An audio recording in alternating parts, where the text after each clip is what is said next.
After Hours Outtake League. 3, 2, 1. Game resumed.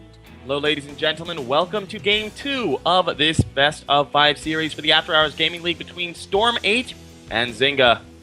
Zynga took a 1-0 lead in game number 1.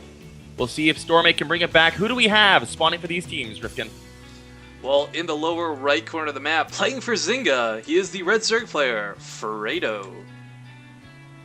And his opponent with the most original name in the world, none other than Storm8's Terran, playing Terran. Whoa, man. Whoa. Whoa.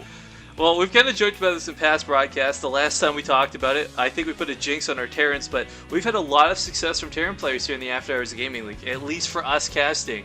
So I'm really interested to see how this will shape up. Hellbats have been nerfed pretty significantly recently. For those who don't know, this is after the most recent patch where Hellbats only take up 2 cargo slots instead of, they take up 4 cargo slots instead of 2, so that they can only put 2 Hellbats per medevac. So the use of drops has severely been limited. I really like that change. It's a great change because the Hellbat's pretty strong, but they want to wait and they want to sort of see if people can learn to counter the Hellbat with different sort of playstyles. So this doesn't nerf the Hellbat, but it does nerf the synergy between the Hellbat and the medevac, which is the big problem right now. Yeah, I'm very interested to see whether they end up having to make any more changes to the Hellbat. I don't feel the Hellbat itself is the problem and what needs to be changed. It's a strong unit, but it's kind of like I'm going to refer this to like earlier Wings of Liberty things where it's like once the Roach came into play, a lot of people were like, how do I... gas, Rifkin. Factory cost gas, Pengwin. Yeah. Regardless, the point is, it's a unit that it's really strong in the earlier/mid game, and people aren't accustomed to having to deal with it. It's a unit that I don't feel mechanically is broken, but coupled with something abusive like the medevac plus the speed boost, absolutely broken, no question about it. But I do like that Blizzard decided to take the route of nerfing the actual usage with the medevac rather than the unit itself. I think that was definitely the right start, the right course, if you will. Opposed to just saying, alright, community hates Hellbats, we'll get rid of it like they did with the Warhound. Yeah. That actually really annoyed me, because I do feel like the Hellbat, the Warhound was fixable, but oh well. Well, I read that thing on Reddit that I thought was kind of hilarious, where they're like, well, why don't we bring the Warhound back, and get rid of the Hellbats, and just give the Warhound like a flamethrower? I was like, that'd be so stupid, but so cool! Sounds like a great way to fix the game. Fixing the game with QXE. No, forget that guy. He's looking at realistic options. I mean, for us, it's all about the cool factor. Yeah, that's true. That's true. We have... Okay, yeah, so basically we just have a very fast expansion coming out from Terran. Also going to be producing Marines out of that Rax. Just playing gasless up until now. The same can be said of Fredo. We're not going to be seeing any crazy all-ins. Is Terran scouting for a proxy pylon or something? I don't know what he's doing with these Marines. No, he's checking for Overlords. That's a fair point, yeah. I was just like, because I know he went to the third with the SCV to check that. That's fine, that makes sense. But then, like, these Marines are like patrolling all over the place, and I'm like, okay, the proxy hatchery's not gonna get scouted anytime soon. Like, yeah, we do see actually only the first gas going down for Terran now, so he's gonna be playing very, very biocentric, and indeed we have 2 more Raxes on the way up. So looks like Hellbats will not be abused too early in this game, if at all. Rifkin. I really like bioplay though. I mean, I do. I know this is so like. Much more. I know the After Hours Gaming League is not the professional league. You know, it's a lot of great players playing for great companies, just playing StarCraft to have fun and be a little competitive while they do it.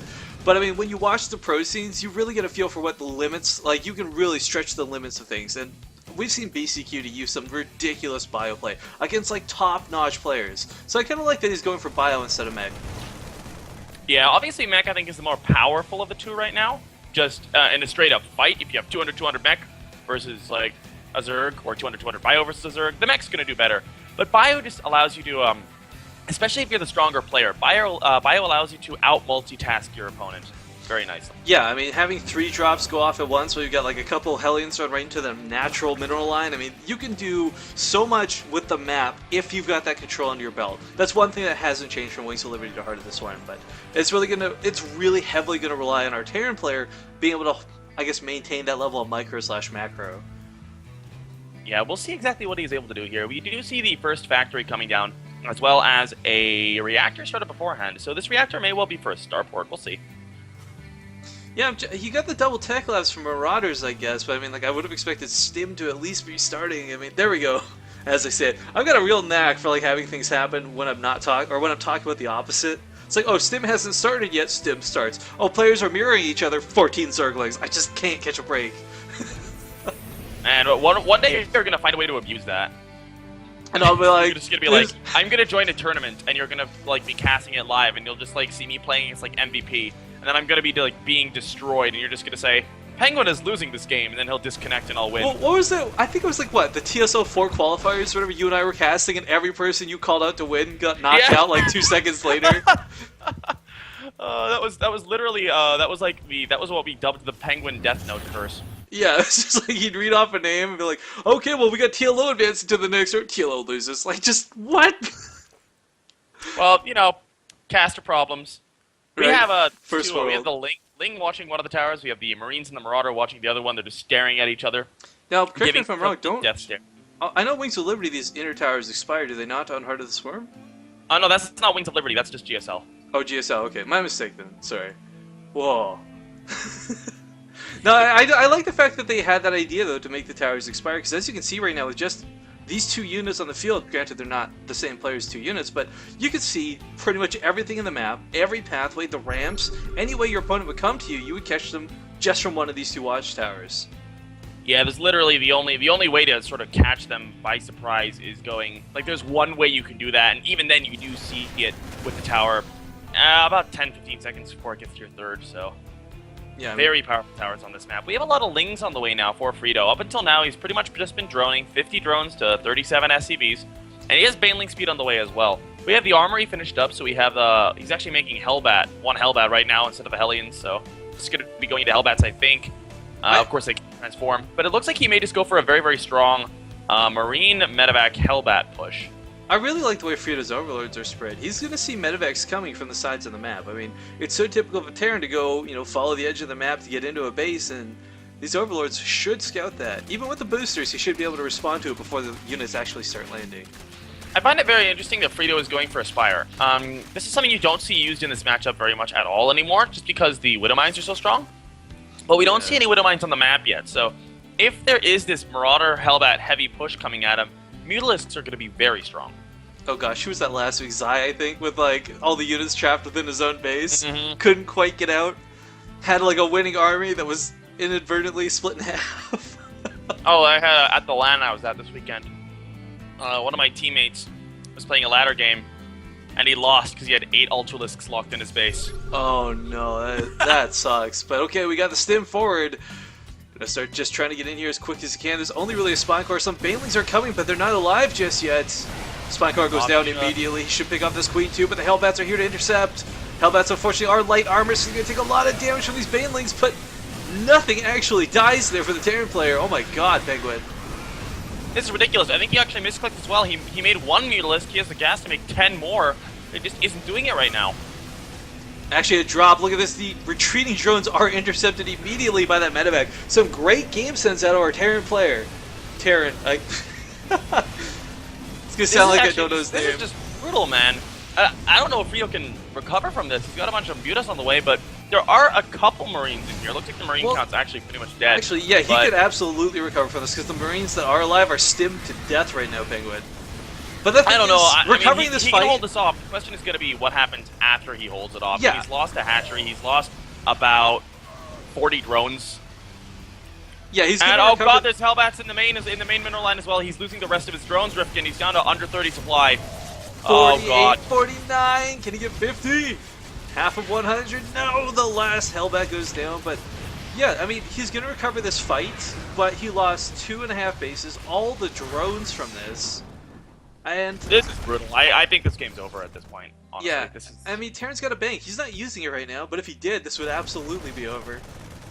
However, as much as we do want to call this over, Mutalisks are incredibly powerful, and small amounts of Marines still can't really contest them. You need a large ball of them with maybe medevac support, but I mean, 5 Marines. I don't know, Marauders coming in here just saying, screw it, let's get what drones we can. And there's the 50 mark is hit and passed. Looking at the income tab, Frito has a depressing 11 workers. Okay, he just made a bunch, but still, he's only at 16 workers. This is pretty depressing. And you know, what depresses me as a Zerg player is that if he had just built the Mutas as soon as the Spire finished, he probably would have held this off without that much damage and been in a pretty strong position. Yeah, the Baneling engage too is probably the best explosions he could have got. He hit every single one of the Hellbats, but they've got so much health, Pengwin. Yeah, he was one Baneling away from killing him, and then of course after that they were able to be healed on up by the medevacs. The Mutas are going to try to poke around here, but there's so many Marines at this point. This is going to be very, very difficult for him to do any damage at all. He will be able to pick off the SCV building the command center there. It looks like he will lose one Mutalisk to the turret though, and that's not a good trade for him at this point. I absolutely must play compliments to Terran, though. I mean, those drops of the Hellions, I mean, there's a big engage still going on here, and he picked up 2 Hellbats, dropped him with another base, and really, killing his opponent's economy, I think, is what sealed the deal on this game. Yeah, we do see Frito still... Look at the production tab. That pretty much tells the story. I know, 2 drones, like, womp, 2 drones versus 3 Marines, 2 upgrades, combat shields, medevac, marauders, SCVs, turrets, command center. Yeah, no, this is just absolutely looking really good for our Terran player. Whereas Frito, you know, he was set up for, I think, a drop-type play, and preparing for that with the Mutalisk coming out a little bit later, but he wasn't expecting that giant push just straight down the middle, very boldly saying, alright, front gates, knock knock, you're dead. Yeah, Mutalisks are going to try to poke on in here as well. But there's only trying 4 to do a bit of of them. damage here, but yeah, I mean, he only has 4 Mutalisks up at this point. He's going to lose. He's going to lose these if he's not careful. He's got 2 missile turrets, 3 missile turrets blocking the way out, loses 1 immediately to the Marines. Doing his best to micro them around, but there's just no way he can do enough damage to recover. He's making 2 Zerglings at the moment. Well, he has picked up 7 workers at this point, going for that magic number of 8. Can he get 9? Will get 9. Let's get double digits here, Frito. No, the Widow looks like he's going to die Mine to this Widow Mine. does get 10. Okay.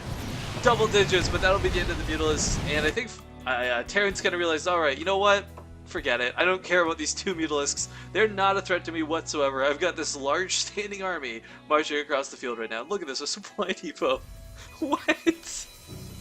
Because why not, Rifkin? That's a pretty good point. I mean, when you're this far ahead, you can build wherever you want. You get to be bold like that. But again, Deathstroke coming here, Pengwin. It's okay, Rifkin. He has 2 Banelings. He's a lot more making, but he has 2 Banelings. He's got a hell of a lot of Banelings on the way that would be great if he had anything behind this. Yeah. Oh, look, he's making 17 drones. It's okay. Well, you know, drones are pretty good against Marines. It's a wonder if people don't utilize them more often. No, I mean, at this point, that's a horrible, horrible mistake to make at this point. And, I mean, as we said... Oh, Pengwin, look at the Marines, though! Oh, they're running for their lives! Oh my god, those are good hits. Banelings do knock about half the Marines off the cliff, but, I mean, look what's left. GG is called. And, yeah, Terran playing very, very well. Frito's build not quite matching up to it as well as I had anticipated. Oh, man. S8, Storm8 tie it up. I need to point this out. We've had Hero Marines in the past, but this is literally the one Marine that survived that Baneling hit. Like, he has 1 health remaining behind the mineral line. It's just...